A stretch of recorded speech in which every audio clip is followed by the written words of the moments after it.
नमस्कार, मैं चंदन कुमार और आप देख रहे हैं अपना पसंदीदा चैनल अंगवानी।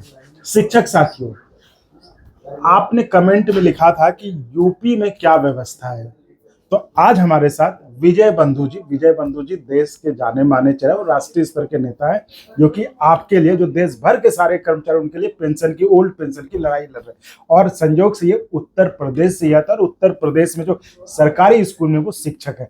तो वो जो ऑल टीचर्स एम्प्लॉइज वेलफेयर जो अटेवा कहते हैं, जिसके तहत, जिस बैनर के तहत जो NMOPS जो है national movement for old pension की लड़ाई चल रही है, उसको ये नेतृत्व भी करते हैं, राष्ट्रीय अध्यक्ष भी हैं।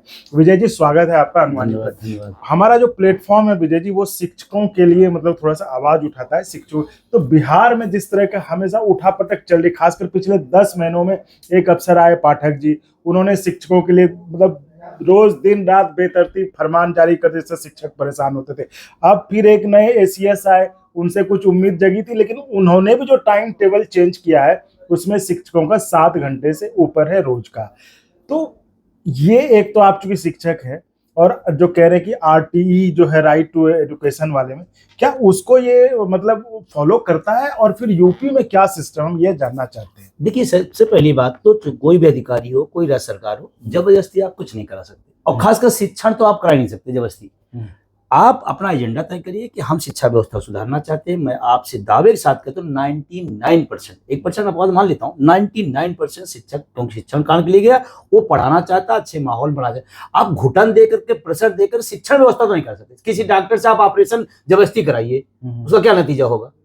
अच्छा, तो शिक्षा व्यवस्था से आप उसे अपना रोड मैप बनाइए, उसमें आप ये सहयोगी की भावना से आप आइए, आप डिक्टेटरशिप की तरह ना आइए। हर शिक्षक तैयार है, वो चाहता है कि हमारे हमारे जो शिक्षार्थी है उनका अच्छा भला हो, शिक्षा की अच्छा व्यवस्था हो, जिस प्रदेश का है उसमें प्रदेश का उसका नाम हो, वो खुद चाहता है। तो जैसे पाठक जी थे बिहार के, अब वो जबरदस्ती कराना चाहते थे। IAS ड्राइंग रूम में बैठ करके, AC रूम में बैठ करके आप नियम तो बहुत अच्छा बना सकते हैं, लेकिन आप इम्प्लीमेंट कराइए जहाँ पर सड़कें नहीं है, बहुत सारा बिजली नहीं है, बहुत सारा अभी नेट की व्यवस्था नहीं है, और आप चाहते हो कि बस जाकर फरमान जारी कर दे आप। तो ऐसे नहीं होता। ये चाहे उत्तर प्रदेश हो चाहे बिहार हो। उत्तर प्रदेश की मैं बात करूं, अभी जो नई पेंशन व्यवस्था, नई शिक्षा नीति आई है, अभी वो क्योंकि इम्प्लीमेंट नहीं हुआ, अभी तो प्रोसेस में है, लेकिन अभी फिलहाल जो चल रहा है वो 6 घंटे का लगभग। 6 घंटे का? 6 घंटे का आवर है, और सच बताएं वही ठीक है, मैं बता दूं। क्योंकि देखिए, जब आप किसी व्यक्ति से कोई क्षमता 8 घंटे काम करने की है, आप उसे 12 घंटा कराएंगे, वो आउटपुट नहीं मिलेगा। शिक्षण जैसा मौलिक चिंतन का काम है, तो उसे आप प्रेशराइज करके नहीं, आप एक टाइम टेबल जो पुराने में जो व्यवस्था थी, क्या उसका मतलब शिक्षा व्यवस्था खराब थी वो, और वहीं पर प्राइमरी के सरकारी वही टाट पट्टी पे बैठ कर लोग चीफ सेक्रेटरी और देश की बड़ी बड़ी सीटों बैठे हैं, उसी व्यवस्था से निकल गया है। इसका मतलब है कि वो व्यवस्था ठीक थी, उस व्यवस्था में आप सुधार कर लीजिए।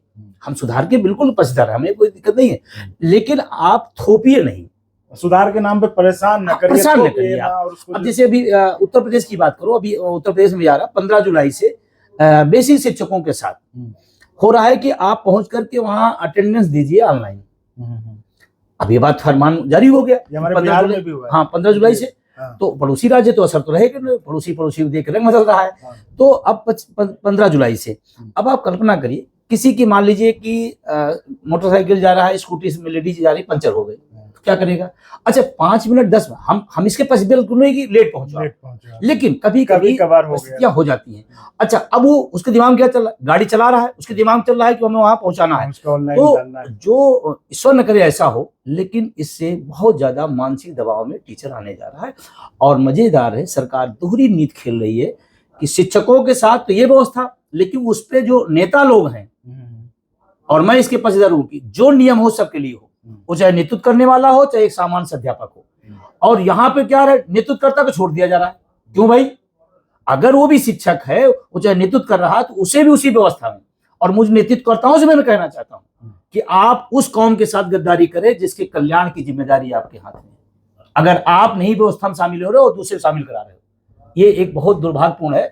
और इससे व्यवस्थाएं अच्छी होने बजाय और बिगड़ेंगी।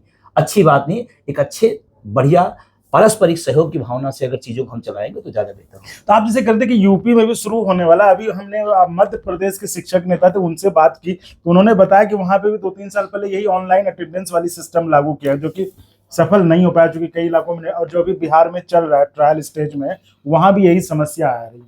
तो आपको क्या लगता है ये ऑनलाइन अटेंडेंस का क्या कुछ अलग है? वो कह रहे कि बायोमेट्रिक हो जाए, मैं इसके बिल्कुल पक्ष में नहीं हूँ।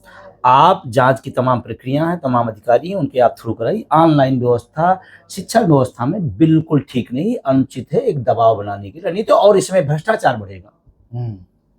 कुछ लोगों को मौका मिलेगा कमाने का, ये भ्रष्टाचार को भी उत्पन्न करेगा, ये जो अच्छी बात नहीं है।